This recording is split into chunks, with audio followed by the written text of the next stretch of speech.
Hello, Tim. How are you? Wait, is Stitch behind you?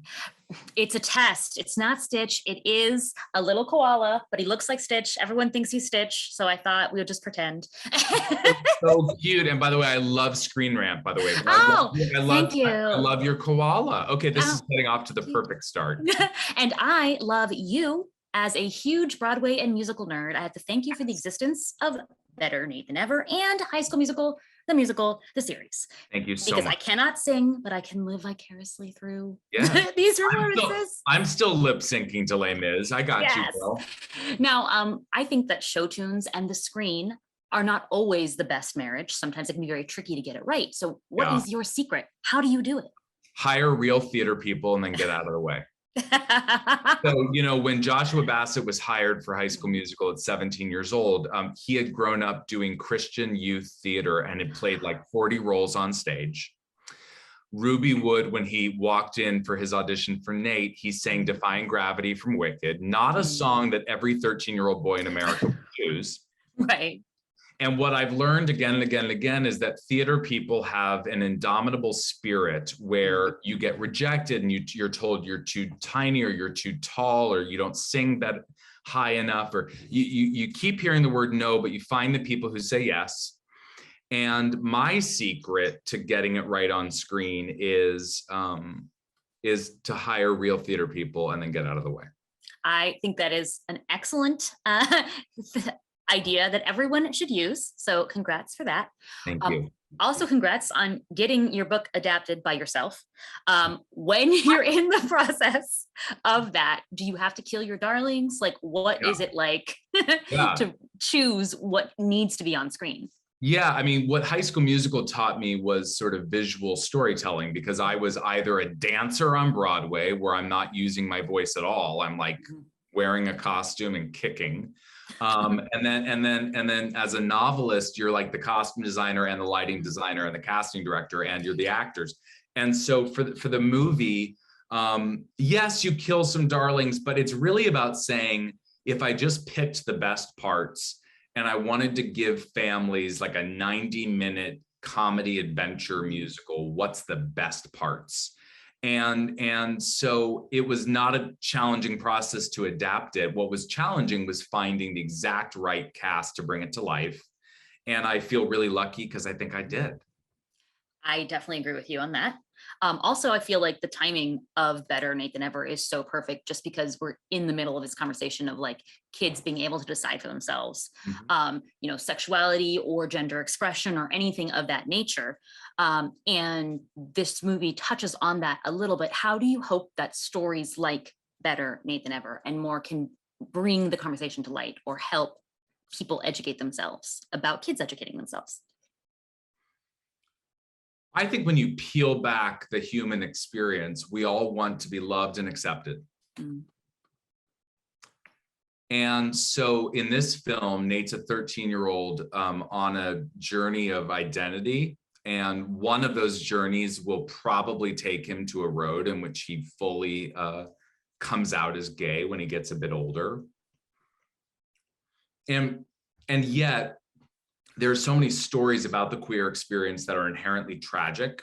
And I wanted to tell a story that was optimistic and joyful for a big family audience that ultimately, I hope, reminds people that we all kind of want the same thing, which is to be seen.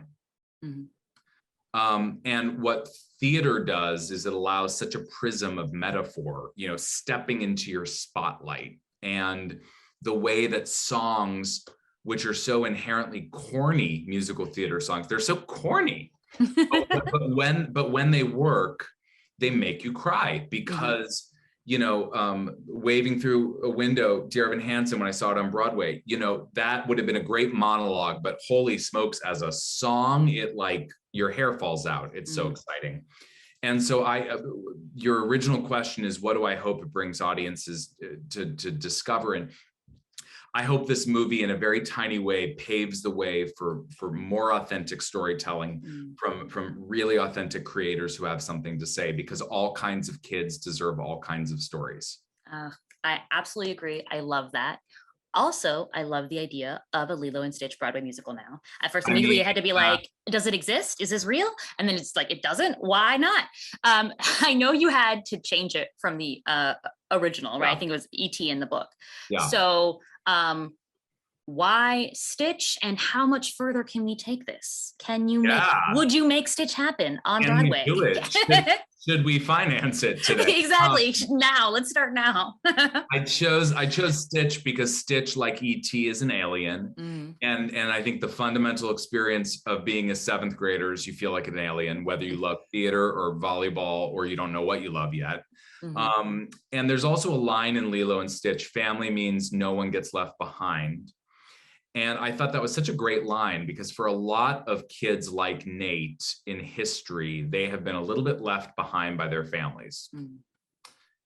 And so the role of Joshua Bassett plays and Lisa Kudrow and Aria Brooks as kind of found family, which is something a lot of theater people find. Mm-hmm. They all represent what it's like when, look, I may not get you all the time and we may have some disagreements, but ultimately we're family. And so I'm going to be there for you. Mm-hmm. And I thought Lilo and Stitch offered some really interesting metaphorical and musical possibilities for that.